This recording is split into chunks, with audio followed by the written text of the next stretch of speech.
What's going on, YouTube? My name is Zach with Android Digest, and today I'm going to be reviewing the Lenovo Tab 11, not the P11, not the P11 Pro, just the Lenovo Tab 11. So the thing that really helps this device to stand out against the competition, it's really this really nice kickstand. It's got a really cool kickstand here. It also has a really nice fabric back, so I really do like the design of this tablet. This tablet does have a lot going for it, but there are still some flaws and things you need to consider if you're going to buy this in 2023. So with all that being said, let's get into it and let's talk about the Lenovo Tab 11.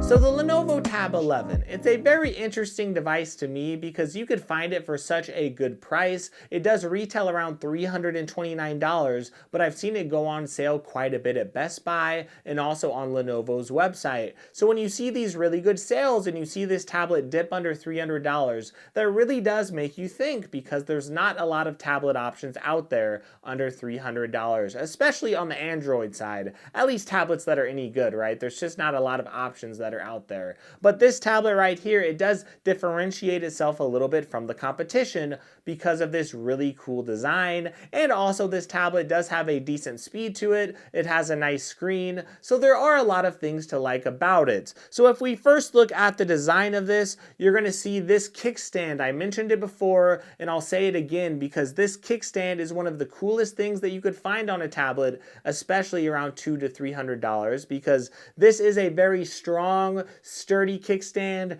If you're in the kitchen, you're trying to watch some videos, you could use it to prop up your tablet on the counter. Maybe you want to prop this up on a nail. Maybe you want to put a nail in the wall and just have your tablet hanging down like that. Maybe you want to use it for different things. Maybe you want to use it as an alarm clock or whatever you want to use this tablet for. This kickstand does give this tablet a lot of utility to where you could use it in different situations, put it in different places than you would put a normal typical tablet. And if you consider the value of a kickstand, that is a really big thing, because other tablets out there, you could find a case with a kickstand, like a cheap plastic kickstand. Sure, you could pay $20 for a case like that, but that's not going to be even close to how good this nice metal kickstand is, right? So if you look at this tablet, you also see these cool speakers on this tablet. That's another cool thing. You also have an SD card slot, which you have on this side of the tablet, and another speaker here, up and down on your volume, and you do have your USB-C port here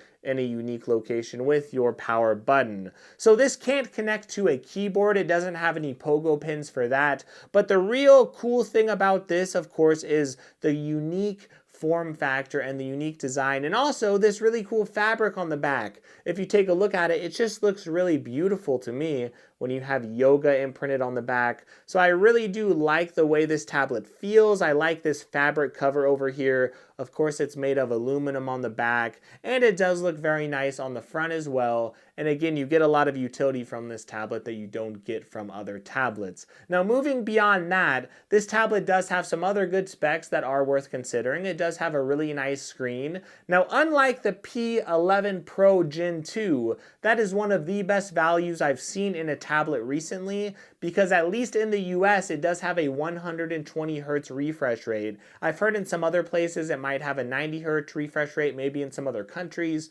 But man, this tablet, that P11 Pro Gen 2, that tablet specifically is so nice. And this, it doesn't have a 90 Hz refresh rate. It doesn't have 120 Hz on the refresh rate. It just has a normal LCD screen, but it still looks pretty nice anyway. It's a 2000 by 1200 resolution, a pretty standard resolution, but honestly, it does look very good. In my opinion, it does look a little bit better than a tablet like the Samsung Galaxy Tab S6 Lite. That tablet does have a benefit, of course, of coming with a stylus, but I think the screen is a little more accurate on this tablet here. So I do like the colors on the display. Again, it's not OLED like the P11 Pro Gen 2. It's not OLED like some higher end tablets out there. But for this price point, under $300, it is pretty standard as far as the display. In fact, I would say it's a little bit better than some other competitors in the US. So the display is pretty good when you're watching videos, when you are scrolling around. No, you won't have that buttery smooth refresh rate, 120 hertz, you won't have that.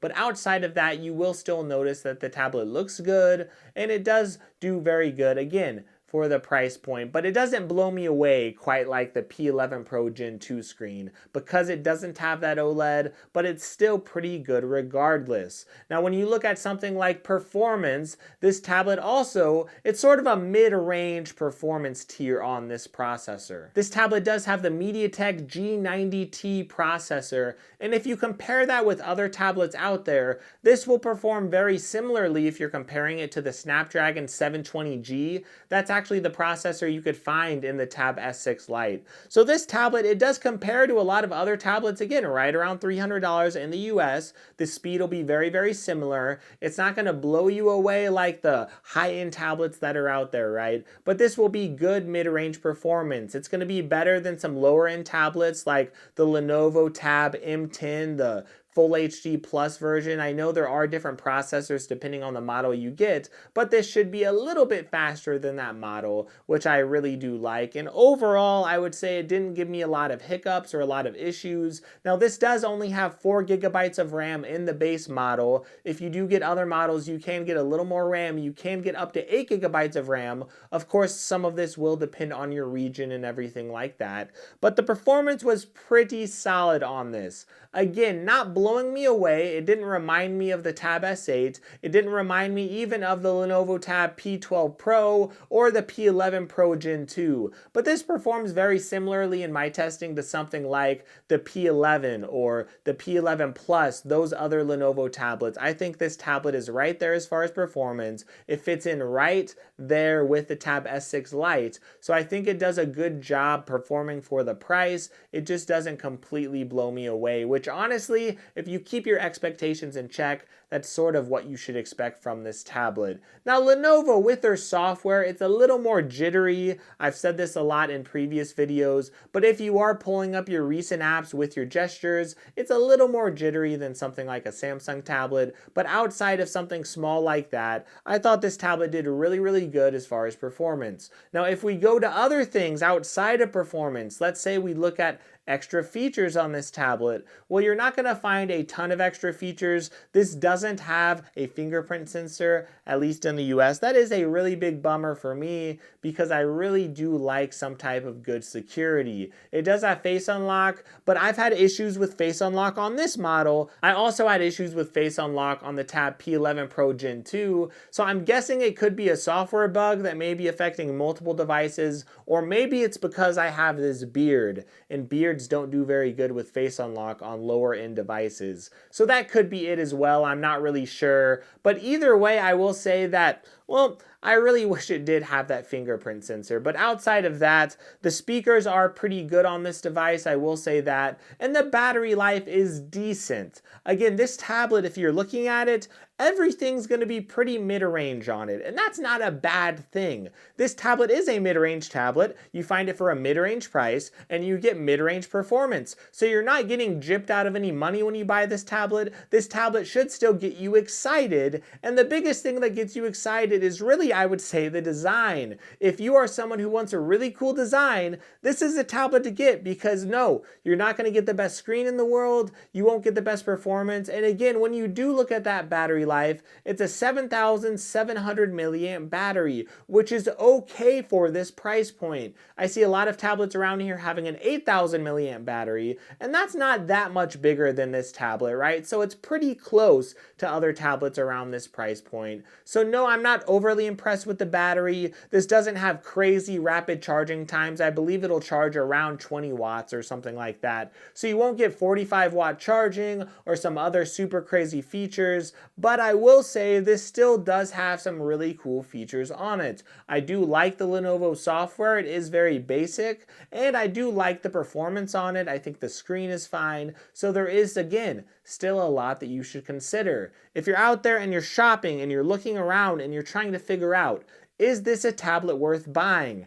I would say it definitely is. A lot of these things really depend on sales, right? So if you find this for $329 and you find something like the Lenovo Tab P11 Pro Gen 2, I think that is a much better tablet. And if you find that tablet for the same price, I would pick the Pro Gen 2, the P11 Pro Gen 2. I think that tablet has a higher refresh rate, or I know it does. It is a lot smoother as far as scrolling. It does have an OLED display. So if you could find that tablet for a similar price, absolutely go for it. But that tablet may not be available in your region, or you may find this tablet on sale. Or another thing, you might really like this kickstand. Well, this kickstand, I'm telling you, it does have a lot of value. If you think about how much a kickstand would cost to put in something like a Surface Pro, right? That is something that has value compared to other devices. If you compare the kickstand in this, again, with a $20 case, this is going to be much nicer. So this might be worth 50 bucks